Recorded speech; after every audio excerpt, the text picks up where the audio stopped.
Warning, this content may be upsetting or disturbing to some audiences.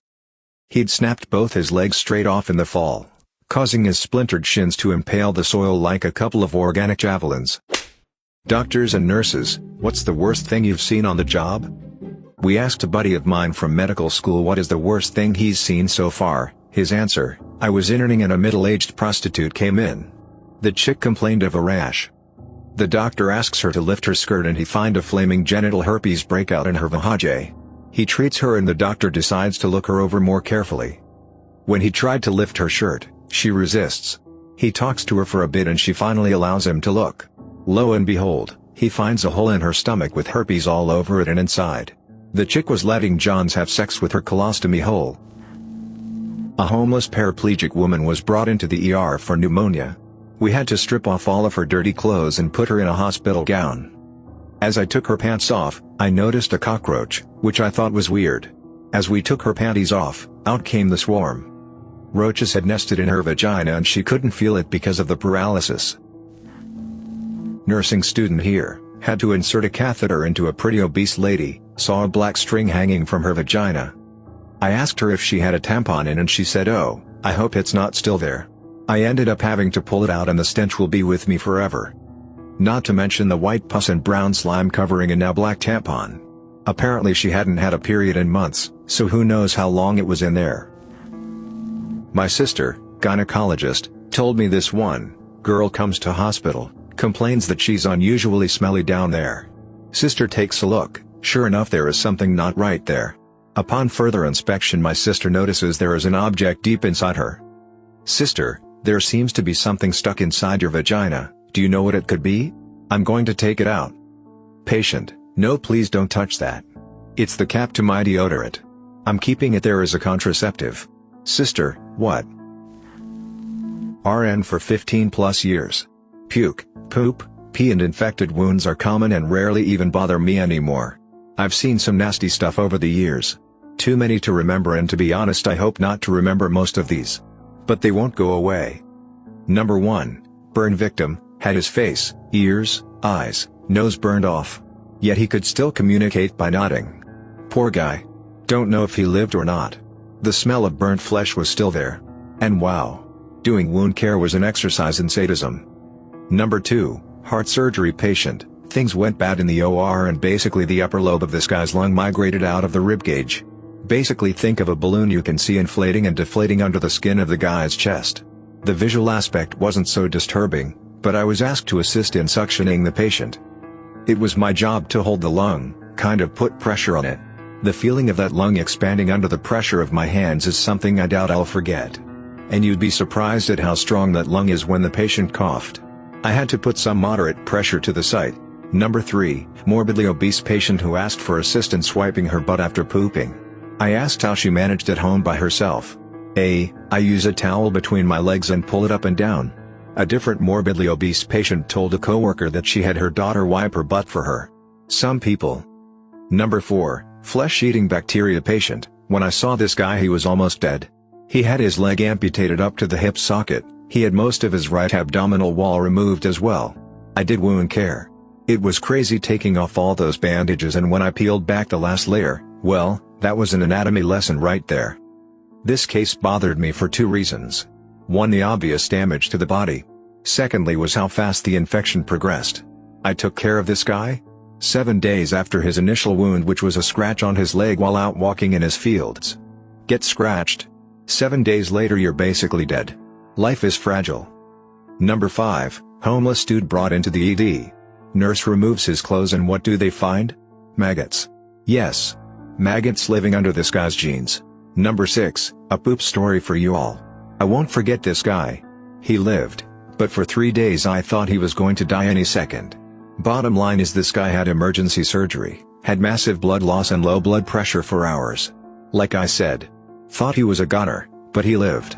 About 12 days after surgery this guy has a bowel movement. This was stuff like no other I'd seen, or have seen since.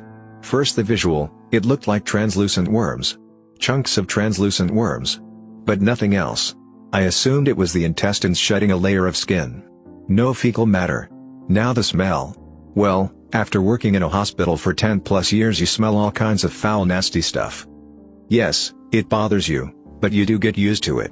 This guy's poop was the most foulest smelling substance ever. Rotting meat, poop, God I don't even know.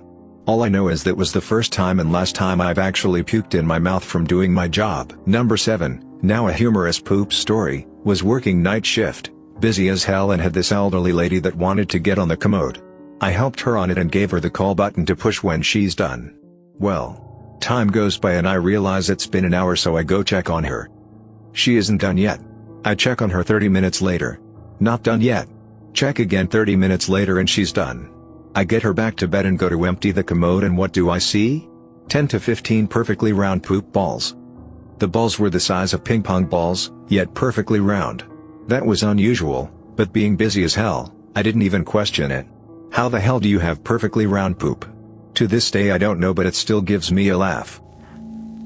I am an EMT, so not a doctor or nurse. But this story makes even my ER surgeon friends nauseous.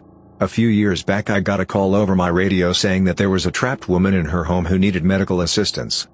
I was the first responder, so I go into the house with my bag and immediately am hit by a wall of stench. Now, this odor is not just the, oh God, you need to wear this place out odor. It's the sweet mother of God, I can taste it, it's in my eyes, I have to burn the clothes I'm wearing odor. Obviously this woman was some kind of hoarder. There were cats everywhere. They were just sitting on top of poop that had piled up in the house. There was cat poop on the walls, the floor. I saw families of cockroaches skittering around. Disgusting. So I called out to identify myself as a paramedic and I hear this woman calling me from down the hallway. As I pick my way through the house the odor just gets worse. It was like someone pooped, covered themselves in baby vomit, and then rolled around in a field of rotting flesh. I come to an open door and lo and behold there is the woman. Or should I say whale? This woman had to weigh at least 450 pounds. She was naked, covered in poop, and wedged between her toilet and her bathtub. I nearly lost my goddamn mind. The desire to vomit was so intense. I asked her what happened, donned my gloves, as well as a mask, and started to think of how the hell I was going to get this woman out. I'm not small, 5 feet 8 inches, 155 pounds woman. But damn I'm not Hercules. It's about this time that more EMTs start arriving, as well as a few cops. This rookie cop comes racing in, sees this woman covered in poop, and vomits right onto her. This sets off a chain reaction. The woman begins to vomit, more EMTs and cops come in, and everyone is vomiting. I'm standing in an inch of vomit juices that is now mingling with poop, and I'm just trying to figure out what to do. Turns out we had to call the fire department, get the jaws of life, and rip the toilet out. We didn't have a stretcher that could support this woman's weight, so we had to improvise. When we got to the ER the doctors and nurses looked so incredibly disgusted. Now, keep in mind we're covered in poop and vomit, with that horrible odor of the house clinging to us. We had to go into a decontamination room to get cleaned. Worst day ever. Not as gross as some stories I've read, but this is when my mother told me after a night working the ER. A guy came in with his penis broke sideways. He said my girlfriend got a little too excited. Another one where my dad was driving an ambulance. It was time to remove a cast for a very large woman who broke her leg. He was sent to pick her up. She never got up from her chair since getting out of the hospital. For months she pooped and peed herself in her recliner. My mother is the one who removed the cast. The cast was full of cockroaches and roach eggs. They said the ambulance and the exam room smelled for days. Alright, this one is really, really bad. Like, really bad. Do not read this if you're pregnant, your spouse is pregnant or you are trying to get pregnant. I'm an EMT, and this is my worst story. Back when I was fairly new to running emergency calls, back when I was an EMTB, and they called them EMTBs, my partner and I got a call for a woman who was in premature labor and bleeding. We grabbed another person on scene to drive, since we wanted to concentrate on the woman. We'd do the usual things, IV, blood pressure, which was really high, strap in for transport, etc. This is where things go very, very wrong. While we're on the way to an ER her blood pressure starts to spike even higher, and she's involuntarily pushing. Her entire uterus detaches internally and falls out. Literally. I don't know how much people know about the blood flow required for pregnancy, but when a woman is pregnant all sorts of veins and arteries are formed attaching the fetus to the womb and the blood flow to the womb is enormous. So we're there in the back of the bus, everything is covered in blood. Like, coated.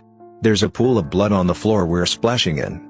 The mother is, of course, unconscious or dead. We don't even know.